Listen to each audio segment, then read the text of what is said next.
मेरे प्यारे देशवासियों, आप सभी को क्रिसमस की शुभकामनाएं। हम इस वर्ष के अंतिम सप्ताह में हैं। 2022 बस आने ही वाला है। आप सभी 2022 के स्वागत की तैयारी में जुटे हैं, लेकिन उत्साह और उमंग के साथ ही ये समय सचेत रहने का भी है। आज दुनिया के कई देशों में कोरोना के नए वेरिएंट ओमिक्रॉन की वजह से संक्रमण बढ़ रहा है। भारत में भी कई लोगों के ओमिक्रॉन से संक्रमित होने का पता चला है। मैं आप सभी से आग्रह करूंगा कि पैनिक न करें। हां, सावधान रहें, सतर्क रहें, मास्क उसका भरपूर उपयोग करें और हाथों को थोड़ी थोड़ी देर पर धुलना, इन बातों को हमें भूलना नहीं है। आज जब वायरस म्यूटेट हो रहा है तो हमारी चुनौतियों का सामना करने की ताकत और आत्मविश्वास भी मल्टीप्लाई हो रहा है। हमारी इनोवेटिव स्पिरिट भी बढ़ रही है। आज देश के पास 18 लाख आइसोलेशन बेड्स हैं, 5 लाख ऑक्सीजन सपोर्टेड बेड्स हैं, 1,40,000 आईसीयू बेड्स हैं। आईसीयू और नॉन आईसीयू बेड्स को मिला दें तो 90,000 बेड्स विशेष तौर पर बच्चों के लिए भी हैं। आज देश में 3,000 से ज्यादा पीएसए ऑक्सीजन प्लांट्स काम कर रहे हैं।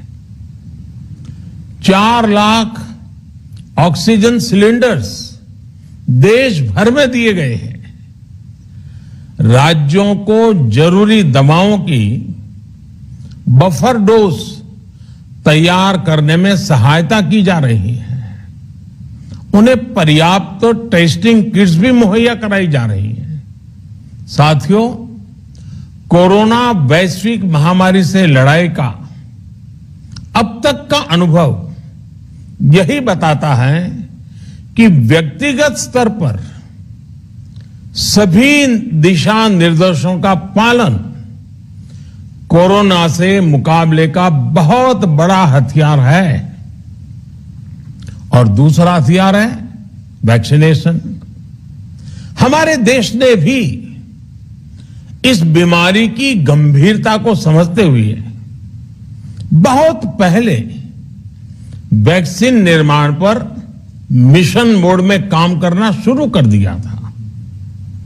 वैक्सीन पर रिसर्च के साथ साथ ही approval processes, supply chain, distribution, training, IT support system, certification पर भी हमने निरंतर काम किया। इन तैयारियों का ही नतीजा था कि भारत ने इस साल 16 जनवरी से अपने नागरिकों को वैक्सीन देना शुरू कर दिया था। ये देश के सभी नागरिकों का सामूहिक प्रयास और सामूहिक इच्छा शक्ति है कि आज भारत 141 करोड़ वैक्सीन डोज के अभूतपूर्व और बहुत मुश्किल लक्ष्य को पार कर चुका है। आज भारत की वयस्क जनसंख्या में से 61% से ज्यादा जनसंख्या को वैक्सीन की दोनों डोज लग चुकी हैं। इसी तरह वयस्क जनसंख्या में से लगभग 90% लोगों को वैक्सीन की एक डोज लगाई जा चुकी है। आज हर भारतवासी इस बात पर गर्व करेगा कि हमने दुनिया का सबसे बड़ा, सबसे विस्तारित और कठिन भौगोलिक स्थितियों के बीच इतना सुरक्षित वैक्सीनेशन अभियान चलाया। कई राज्य और विशेष तौर से टूरिज्म की दृष्टि से महत्वपूर्ण राज्य जैसे गोवा, उत्तराखंड, हिमाचल जैसे राज्यों ने 100% सिंगल डोज वैक्सीनेशन का लक्ष्य हासिल कर लिया है। आज देश के दूर सुदूर गांवों में जब 100% वैक्सीनेशन की खबरें आती हैं तो मन को संतोष होता है। यह प्रमाण है हमारे हेल्थ सिस्टम की मजबूती का, हमारी टीम डिलीवरी का, हमारे हेल्थ केयर वर्कर्स के डेडिकेशन और कमिटमेंट का, और देश के सामान्य मानवी के अनुशासन और विज्ञान में उनके विश्वास का। हमारे देश में जल्दी ही नेजल वैक्सीन और दुनिया की पहली डीएनए वैक्सीन भी शुरू होगी। साथियों, कोरोना के खिलाफ भारत की लड़ाई शुरू से ही वैज्ञानिक सिद्धांतों, वैज्ञानिक परामर्श और वैज्ञानिक पद्धति पर आधारित रही है। पिछले 11 महीने से देश में वैक्सीनेशन अभियान चल रहा है। देशवासी इसके लाभ भी महसूस कर रहे हैं। उनकी रोजमर्रा की जिंदगी सामान्य हो रही है।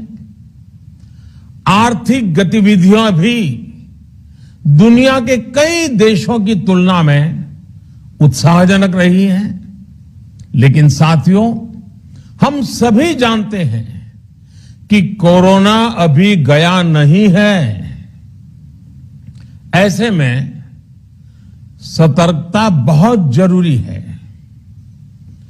देश को सुरक्षित रखने के लिए, देशवासियों को सुरक्षित रखने के लिए हमने निरंतर काम किया है। जब वैक्सीनेशन शुरू हुआ तो उसमें भी वैज्ञानिक सुझावों के आधार पर ही ये तय किया गया कि पहली डोज किसे देना शुरू किया जाए, पहली और दूसरी डोज में कितना अंतराल हो, स्वस्थ लोगों को कब वैक्सीन लगे, जिन्हें कोरोना हो चुका है उन्हें कब वैक्सीन लगे, और जो कोमॉर्बिडिटी से ग्रस्त हैं उन्हें कब वैक्सीन लगे। ऐसे निर्णय लगातार किए गए और ये परिस्थितियों को संभालने में काफी मददगार भी साबित हुए हैं।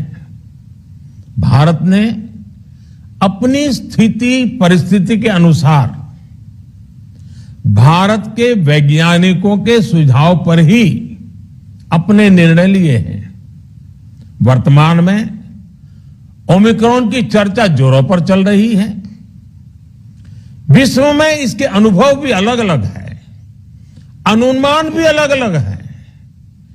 भारत के वैज्ञानिक भी इस पर पूरी बारीकी से नजर रखे हुए हैं, इस पर काम कर रहे हैं।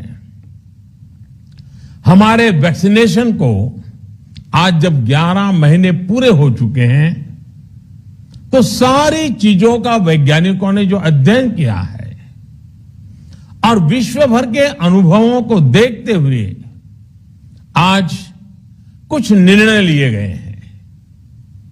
आज अटल जी का जन्मदिन भी है, क्रिसमस का त्योहार भी है, तो मुझे लगा कि इस निर्णय को आप सबके साथ साझा करना चाहिए।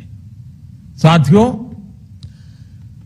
15 साल से 18 साल की आयु के बीच के जो बच्चे हैं, अब उनके लिए देश में वैक्सीनेशन प्रारंभ होगा। 2022 में 3 जनवरी को सोमवार के दिन से इसकी शुरुआत की जाएगी। ये फैसला कोरोना के खिलाफ देश की लड़ाई को तो मजबूत करेगा ही, स्कूल कॉलेजों में जा रहे हमारे बच्चों की और उनके माता पिता की चिंता भी कम करेगा। साथियों, हम सबका अनुभव है कि जो कोरोना वॉरियर्स हैं, हेल्थ केयर और फ्रंटलाइन वर्कर्स हैं, इस लड़ाई में देश को सुरक्षित रखने में उनका बहुत बड़ा योगदान है। वो आज भी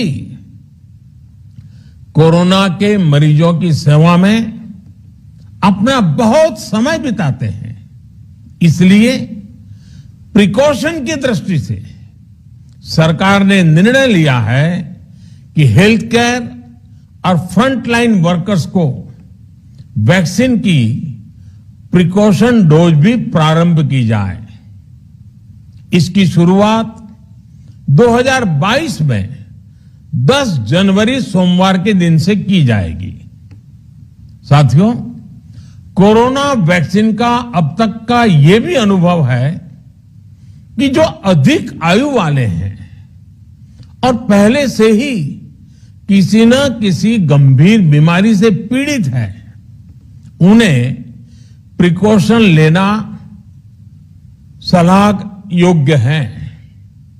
इसको ध्यान में रखते हुए 60 वर्ष से ऊपर की आयु के कोमॉर्बिडिटी वाले नागरिकों को उनके डॉक्टर की सलाह पर वैक्सीन की प्रिकॉशन डोज का विकल्प उनके लिए उपलब्ध होगा। ये भी 10 जनवरी से प्रारंभ होगा। साथियों, मेरा एक आग्रह है कि अफवाह, भ्रम और डर पैदा करने के जो प्रयास चल रहे हैं, उनसे बचना चाहिए। हम सभी देशवासियों ने मिलकर अब तक दुनिया का सबसे बड़ा वैक्सीनेशन अभियान चलाया है। आने वाले समय में हमें इसको और गति देनी है और विस्तार देना है। हम सभी के प्रयास ही कोरोना के खिलाफ इस लड़ाई में देश को मजबूत करेंगे। आप सबका बहुत बहुत धन्यवाद।